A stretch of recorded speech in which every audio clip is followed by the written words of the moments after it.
মাত্র কয়েক ঘণ্টার ব্যবধানে দেশের রাজনৈতিক অঙ্গনে ঘটে গেল নাটকীয় পরিবর্তন। সকালে থাইল্যান্ড থেকে দেশে ফিরে জাতীয় সংসদের স্পিকার হাফিজ উদ্দিন আহমদ বলেছিলেন, রাষ্ট্রপতি মোহাম্মদ সাহাবুদ্দিনের সম্ভাব্য পদত্যাগের বিষয়ে তিনি কিছুই জানেন না।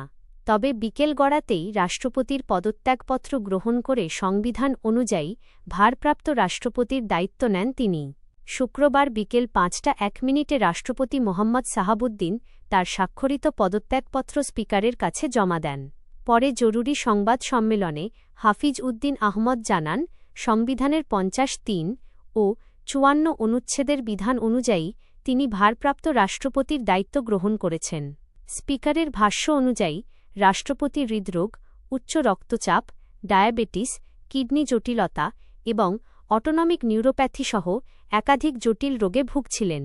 দীর্ঘমেয়াদী চিকিৎসার প্রয়োজন হওয়ায় তিনি স্বাস্থ্যগত কারণেই পদত্যাগের সিদ্ধান্ত নিয়েছেন। রাষ্ট্রপতির সম্ভাব্য পদত্যাগ নিয়ে কয়েকদিন ধরেই রাজনৈতিক অঙ্গনে জোর আলোচনা চলছিল।